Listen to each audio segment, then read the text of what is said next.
In today's video, I'm going to be talking about shoplifting crimes in Florida. My name's Adam Rossen, owner of the Rossen Law Firm. We've helped thousands of people all throughout the state of Florida with shoplifting crimes.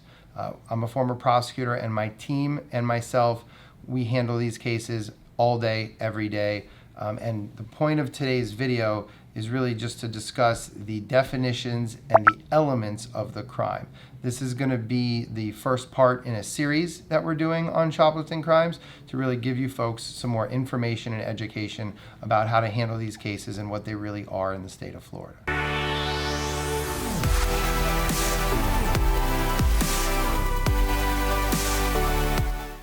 So the first element of the crime of shoplifting is really the intent element. It's to knowingly and unlawfully try to take somebody's stuff, right? More or less. And it's an attempt or completion.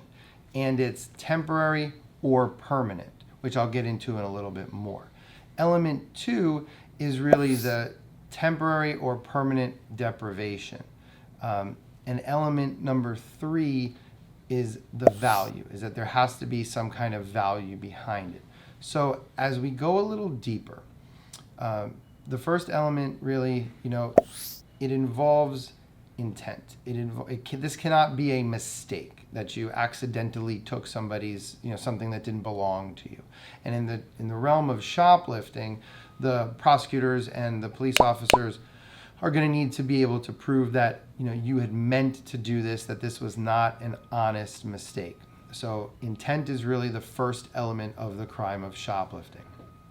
The second element, as we go a little deeper, right, in the state of Florida, attempted theft is the exact same as completed theft or attempted shoplifting. So whether or not if you make it out of the store and run away and they never get the goods back, well, that's a theft. That's a shoplifting. If you are stopped, maybe on the way out in the parking lot, right, and they get the goods back, well, that's still shoplifting in the state of Florida. So there is no distinction in this crime between attempt and completion. A lot of other crimes in the state of Florida, that is a big distinction. The easiest one to think of is murder, right? Attempted murder versus a completed murder would be the most serious kind of thing I can equate this to. But for this case, element 2, attempted and completed, is the exact same in the terms of shoplifting. Now, the third element and the final element is value. So the prosecutors have to prove the value of the goods. And in a shoplifting case, what they're going to do is they're going to take all the items, they're going to go to a register, and they're going to ring it up. And we'll talk about defenses to that in another video of how we commonly defend against that. But that's what they're going to look at for determining value. And the determination of the value or the price determines what level of crime it is. So, so from $0 to $100 of attempted or completed shoplifting, right, of goods, that is a second-degree misdemeanor. Max punishment of 60 days in jail or 6 months probation. If the goods are between $100 and $749, then that's also a misdemeanor. It's also a petty theft, but it's a first-degree misdemeanor where you have the max sentence of up to a year in jail or up to a year of probation. And if the goods are $750 or more, then that becomes the crime of grand theft for shoplifting, and that is a third-degree felony with a max punishment of up to 5 years in prison or up to 5 years probation.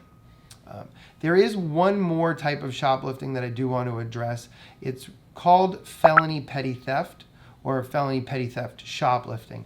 And really what that means is the goods would be under $750, but because you have had 2 prior convictions, the prosecutors, if they want, can increase the charges from what would have been a misdemeanor to a felony as an enhancement charge. And that's the crime of felony petty theft. Now, in the rest of this video series, we're going to be talking about shoplifting penalties, defenses, the arrest process, possible outcomes, procedures. We're even going to be talking about some case results that we've won and how we've helped people. If you or a loved one, are getting value out of this, if you ever have any questions or need an attorney for anything regarding shoplifting or any criminal, domestic violence, white collar, or DUI case at all, you can always give us a call at the Rossen Law Firm. We offer free strategy sessions. They're a lot different than a regular consultation. At our strategy sessions, we're going to go in depth with you. We're going to review the reports. We're going to start discussing your defenses. Really, it's a big, we're educating you and we're building your defense from day one. We're very big on that. And if you have any questions, you can always reach out to us, 754-206-6200.